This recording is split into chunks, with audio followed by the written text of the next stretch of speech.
Hello and welcome to this newest episode of the Rookery's Archives, an Assassin's Creed-based fan podcast discussing history, mythology, and possible future trajectories of the franchise. My name is Louise, sometimes known as the nerdy archer around the internet, and I'm your archivist and host. It's the first episode, you guys. Oh my god, I can't believe we're doing this. I'm so excited. Before we get started, I wanted to give a big thank you to anyone who listened to episode 0 and subscribed to this channel. The response was far greater than I could have anticipated, and I am eternally grateful. Honourable shout-outs go to @OHC on Twitter, who I also know on Discord, and is the artist behind the wonderful artwork and logo for the podcast itself. They also created the logo for the Nerdy Archer back in 2019, and I simply cannot recommend them enough. Their Twitter will be linked beneath in the description if you want to go and check them out. Also, a big thank you must go out to the team behind The Ones Who Came Before, who was so kind as to add this podcast onto their masterless guide of AC-related productions, including some other really big names that I have listened to for a good long time. The full list of current and past podcasts are below. But now we've got the housekeeping out of the way and the announcements, I think it's time that we got started. In recent weeks, it has come to the attention of both media and fans of the franchise that multiple members of the company were reducing the levels of impact in which female characters, including Aya, Cassandra, and Evie Frye, were having in their respective games. It was based on this notion that, quote, women don't sell. It subsequently saw narrative scrapped, increased gameplay as the male counterparts, and limited merchandise available. I've linked a couple of articles below if you would like to know more. Lydia Frye, granddaughter of Syndicate deuteragonist Jacob Frye, and who was the playable character during the game's First World War segment, was to have an expanded role compared to what we saw in the finished game.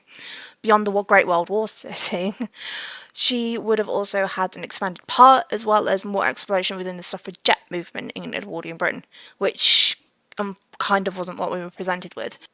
And honestly, this concept of a game set there with Lydia is a really appealing concept to me, and I'm quite kind of disappointed that we never actually got that game in the end. And it's such a really enticing period. I've studied World War One for nearly 8 years now. So based on that sort of thought train and buying, this week's episode is going to be me delving into the real world history of World War One and the Suffragettes movement and the fight for the right to vote in England during the late Victorian to Edwardian period, and as well as the World War One and influences, and see how we could build a game for Lydia Frye based on the real world history. Now, according to her database entry in Syndicate, Lydia Frye was born in March 1893 to one of Jacob's unnamed children, likely his son and an unnamed partner, likely an assassin themselves. During her early life, her grandfather and great-aunt Evie would see to her assassin training, and at some point amidst the First World War, the duo were evacuated from London, while Lydia remained to handle assassin work. Knowing all of this, having Lydia Frye as a protagonist in Edwardian London, set in whatever sort of medium, perhaps even a short film similar to AC Lineage, to coverage in a TV show that's currently being developed, to even a full game, focusing on her exploits during the end of the Victorian and the Edwardian period would make perfect sense. Being located in London, in this capital city of the biggest empire the world has ever known, would allow her to be witness and to be on hand for major historical events unfolding. But where exactly would you start with it? There's so much history to pick through. Where to begin?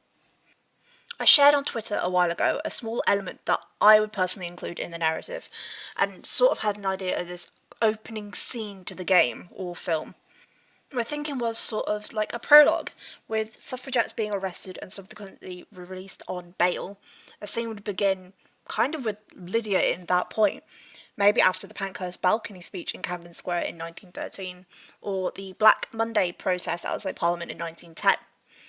Here we are, early one morning. The younger Frye is walking out of police custody, hopefully to try and sneak back into the house before anyone notices.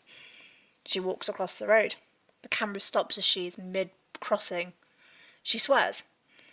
The camera pans to turn to what she is looking at. Great Aunt Evie. She's not mad, despite how early it is, but instead, this has been anticipated for a while. More proud than irritated, but exasperated that this typical Frye recklessness has come out in this quest to do the right thing. And so the pair walk home. They walk down the London streets as the city wakes up around them, rooks and normal citizens welcoming and essentially turning into a hive of activity, setting the scene for what is to come later. This walk, along with some light-hearted jests between each other and perhaps a funny couple of tales about her grandfather and her parents, maybe about the time Grandpa Japer got hypnotised to dance like a chicken. It was totally Evie, but that's besides the point. Were led to Queen Anne Square and the Kenway Mansion. No longer is it empty and dilapidated. No longer is it controlled by the Templars. It's now this main assassins bureau for the London assassins.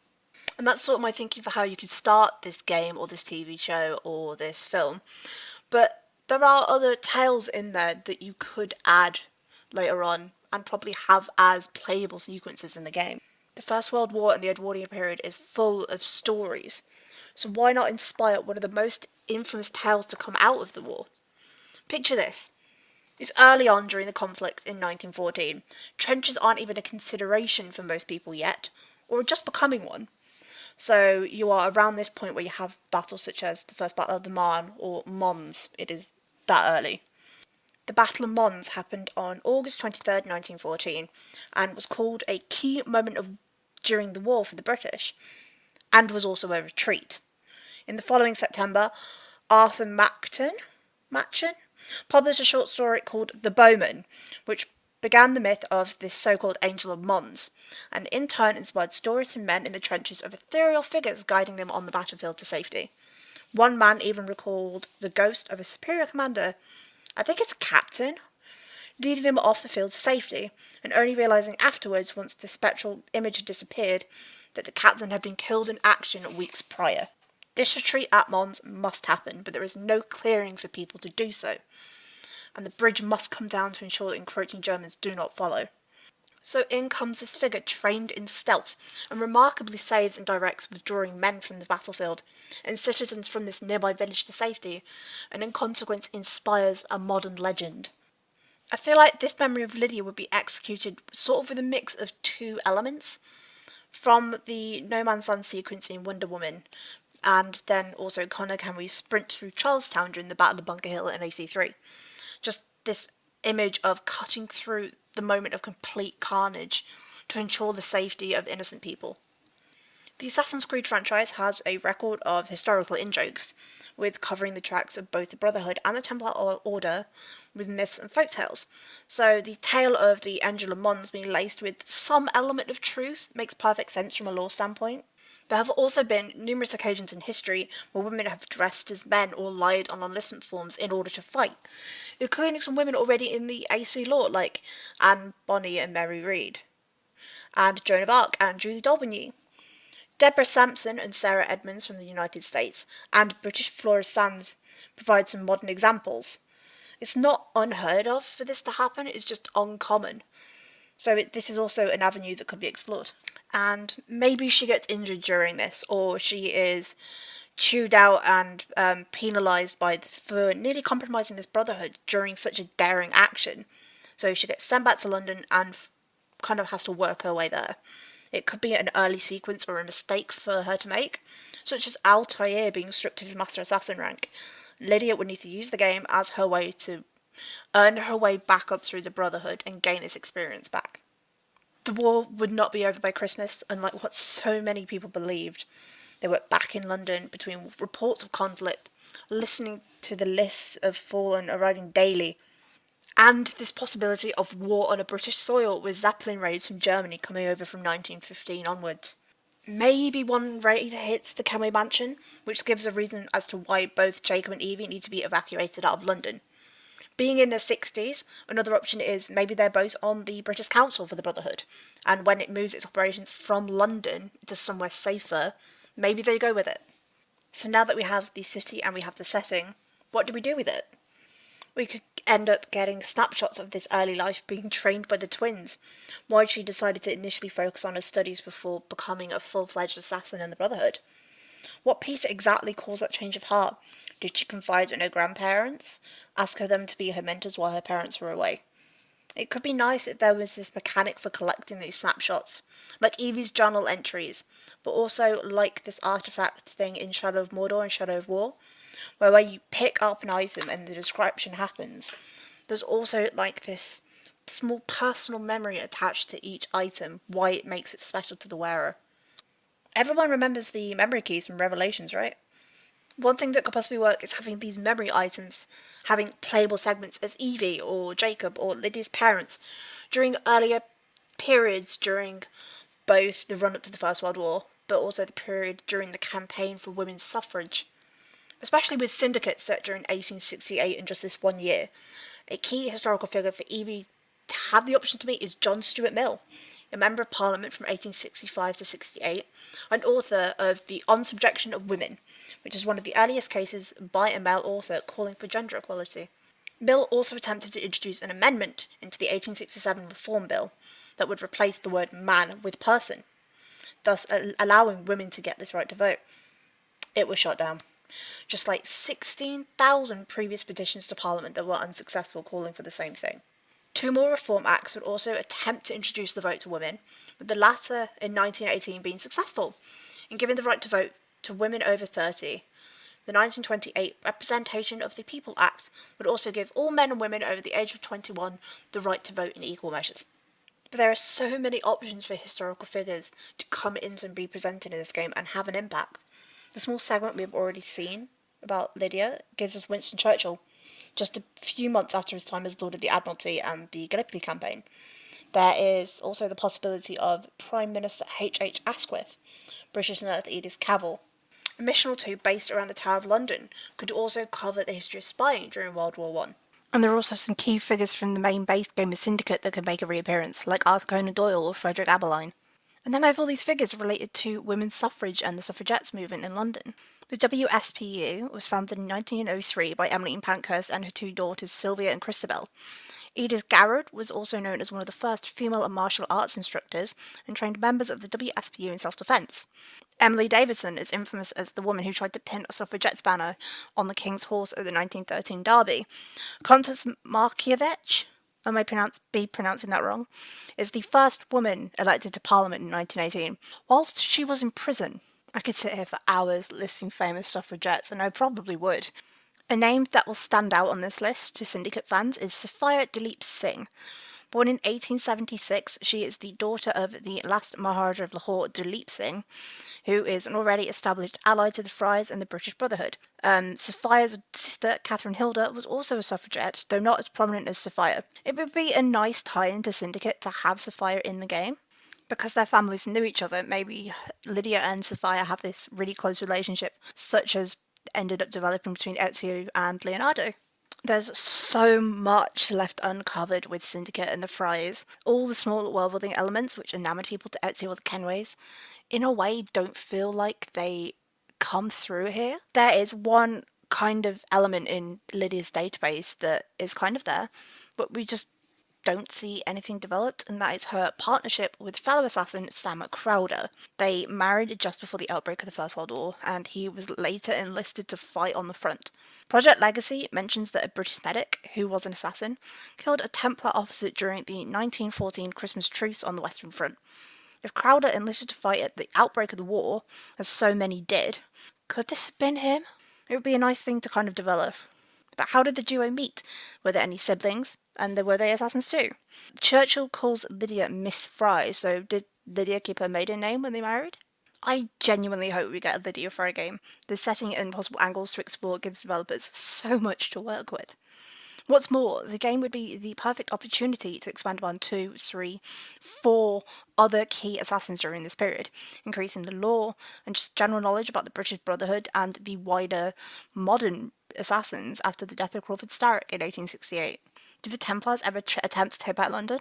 Starrick has an older brother. Where does he or that brother's hypothetical Templar children or grandchildren come into this attempt to retake it? Where did the instruments of the First War gain their first foothold in the city and the Order? The World War I setting also presents new opportunities for Easter eggs or non-Assassin's Creed related references.